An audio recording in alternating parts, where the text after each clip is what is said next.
Marc à ceux qui lui obéissent.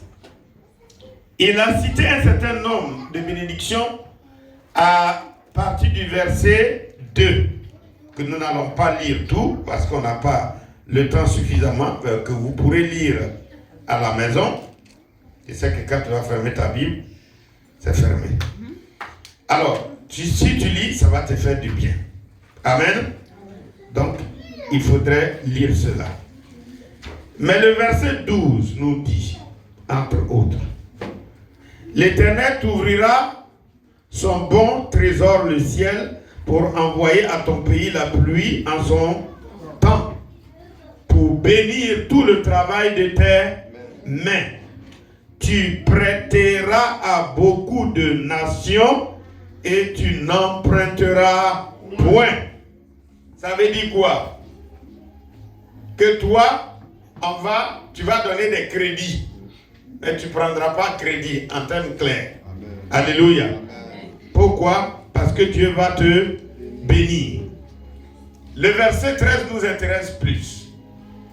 Il dit, l'Éternel fera de toi la tête et non la queue.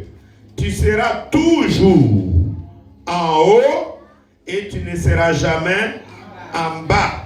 À quelles conditions?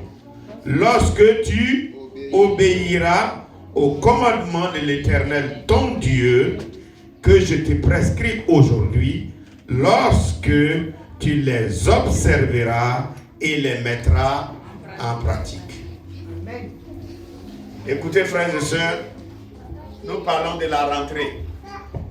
Rentrée, prenez ça dans tous les domaines, comme je l'ai dit.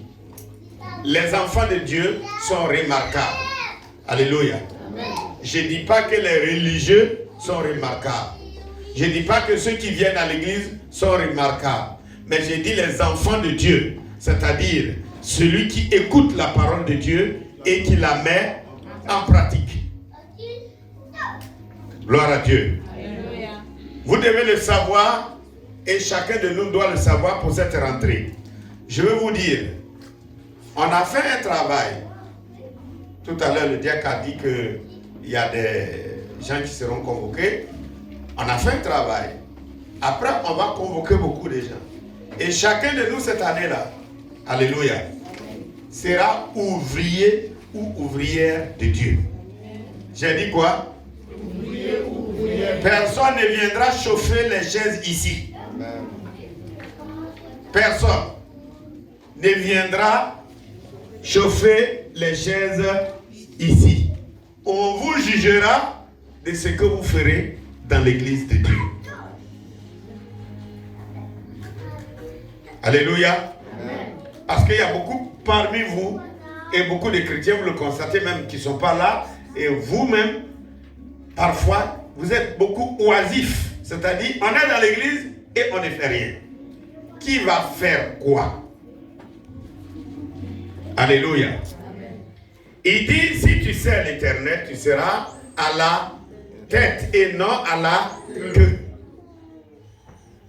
Voyez-vous, si nos enfants qui sont à l'école, que ce soit à l'école primaire, que ce soit au secondaire, que ce soit universitaire, que ce soit tout ce que nous avons, si chaque fois que ces enfants vont à l'école, on les voit comme des étoiles, à la différence de leurs camarades, vous ne savez pas que ça va marquer même les enseignants? Ça ne va pas les marquer? Ils seront distingués. Toi-même le papa, tu seras fier. Toi la maman, tu seras fier. Et la promesse que Dieu donne, c'est ça. Il dit, nous serons premiers et pas derniers. Amen. Nous serons en haut et jamais en bas. Amen. Parce que celui qui est en bas là, on ne le voit pas. Celui qui est en haut, on le voit. Dieu dit, on doit te voir. Si Jésus a dit que là, tu as une lampe, la lampe se voit. Même à des milliers de kilomètres, quand il fait nuit là, on voit de loin. Alléluia. Donc au cœur des nuages, au cœur des ténèbres, au cœur des ça va pas, au cœur des problèmes, toi tu seras éclairé, tu seras visible. Alléluia. Alléluia. Amen. Et ce n'est pas par magie, c'est par l'obéissance à la parole de Dieu. C'est tout simple. Gloire à Dieu. Quoi que tu fasses, frères et sœurs, que ce soit élève, les enfants, écoutez-moi bien. Si vous soyez à la maternelle, vous ne comprenez pas bien, collège, il faut qu'on parle en bien de vous. Que vous avez la meilleure note de votre classe. Que vous soyez dans les facultés, les étudiants, qu'on vous voit briller, que les étudiants viennent se ressourcer auprès de vous.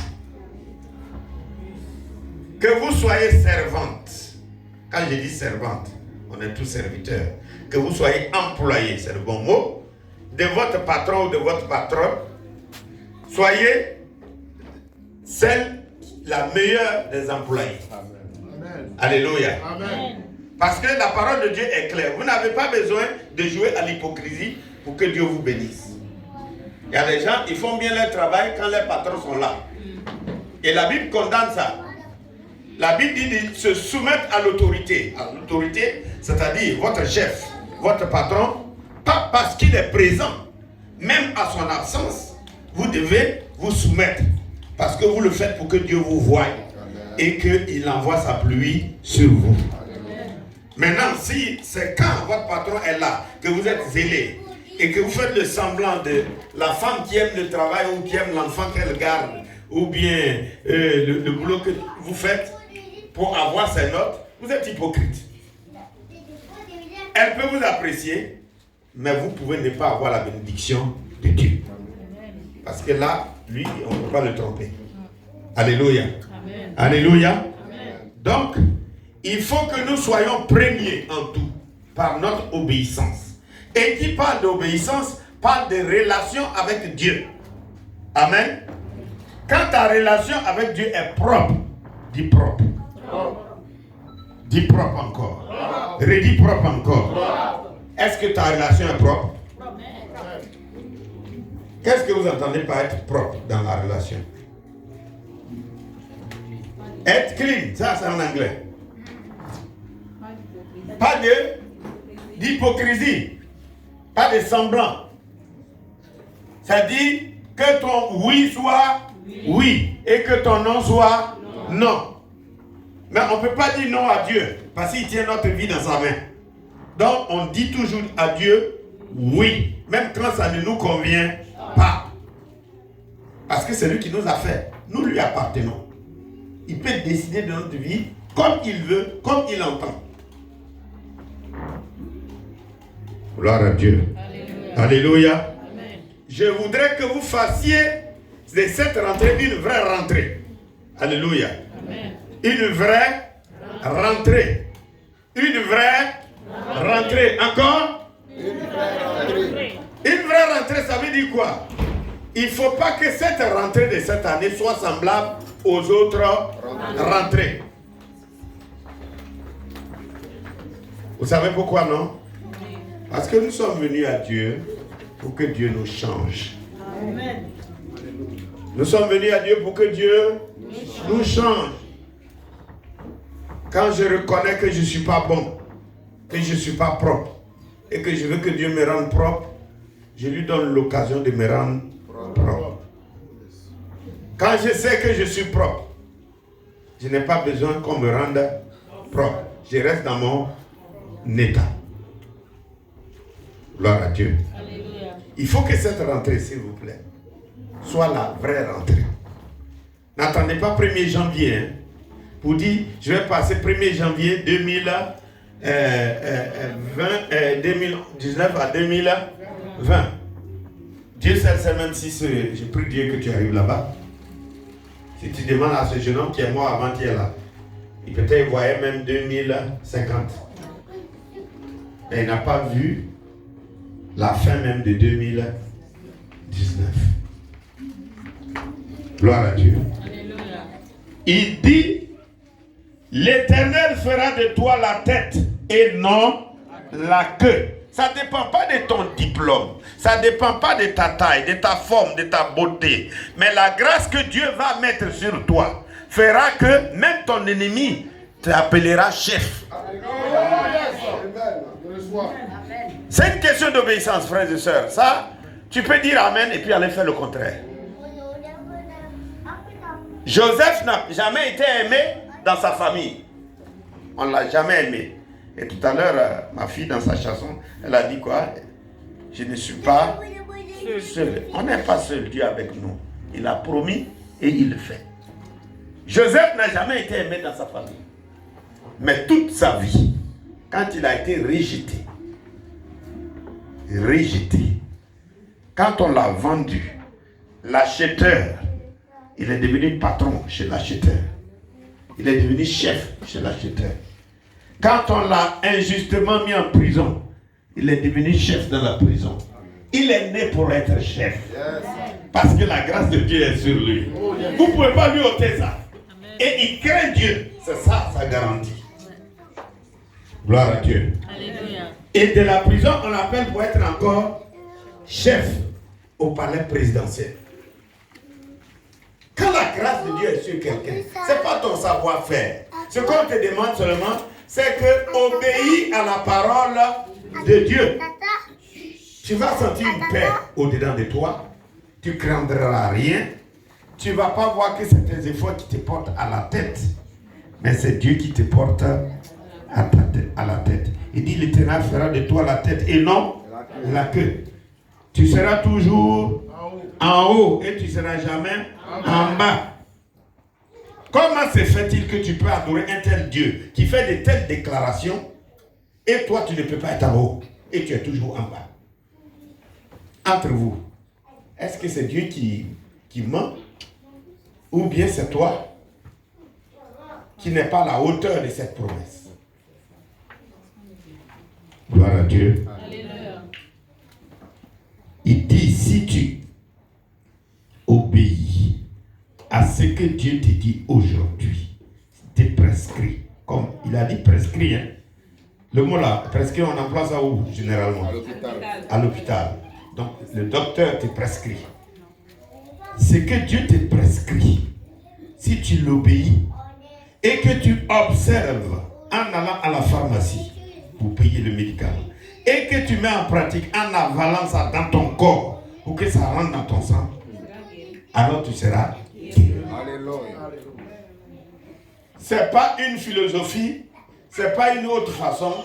Voyez-vous, moi, je suis souvent peiné quand les gens ne veulent pas leur propre effort pour grandir, pour aller de l'avant. Là où tu es là, tu dois être un maître. Amen. Amen. Amen. Amen. J'ai dit, tu dois être un maître. Tu as dépassé le stade d'élève. Tu dois être un maître sur quelqu'un. Tu dois avoir des élèves. Alléluia. Avoir des élèves, ça veut dire que tu dois instruire d'autres personnes. À la rentrée là, vous les élèves, vous allez voir que les profs que vous avez eus l'année dernière là, c'est pas certain que vous aurez les mêmes profs. Alléluia. Parce que vous faites un avancement. Et ce qu'on vous disait l'année passée, c'est pas la même chose qu'on va vous répéter dans vos oreilles. Sinon, on vous appellerait des doublants. C'est ça? Vous appellerez des doublants. Mais il y a tous les chrétiens doublants ici. Vous avez tous doublé 4 fois, 5 fois, 6 fois. Pourquoi vous aimez doubler? Vous ne pouvez pas aller de l'avant? Alléluia. Dis, je refuse de doubler. Je refuse de doubler. Parce que je suis fait pour être en haut. Parce que je suis fait pour être en haut. Oui, je vous dis souvent ici que les gens disent on ne peut pas faire le bonheur d'une personne contre sa personne. Prenez l'enfant là, vous dites je vais te laver et il te donne tous les coups de poing. Il crie. Il ne se laisse pas faire. C'est facile à le laver.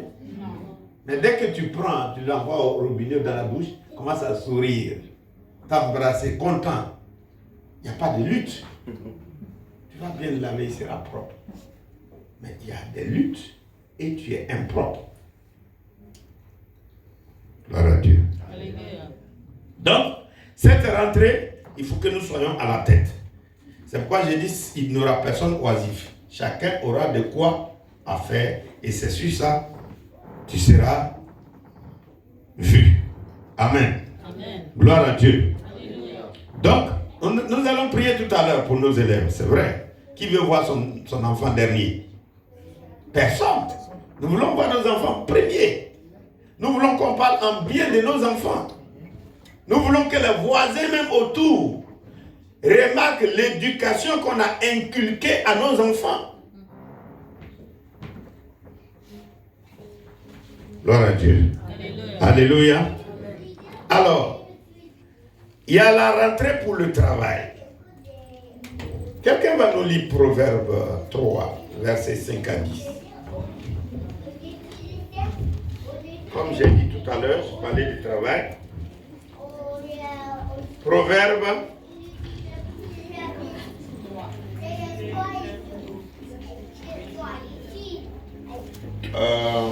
Les enfants, c'est pour vous, on est là. Calmez-vous. Proverbe 3, 5, 10. Oui, lisez-nous ça si vous avez. Je lis la parole. Confie-toi en l'Éternel de tout ton cœur et ne t'appuie pas sur ta sagesse. Reconnais-le dans toutes tes voies et il aplanira tes sentiers. Ne sois point sage à tes propres yeux. Crains l'Éternel et détourne-toi du mal. Ce sera la santé pour tes muscles et un rafraîchissement pour tes os. Honore l'Éternel avec tes biens et avec les prémices de tout ton revenu. Alors tes greniers seront remplis d'abondance et les cuves regorgeront de mou. Mon fils, ne méprise pas la correction de l'Éternel. Oui, c'est bon, verset 10. Ah, 10. Oui, merci. Gloire à Dieu. Alléluia. Voilà un homme que Dieu a béni dans toute sa vie, à la personne de Salomon, qui est en train, inspiré de Dieu, et comment Dieu lui dit ces paroles que nous venons d'écouter, ces merveilleuses paroles. Il dit, quand on se confie à l'Éternel,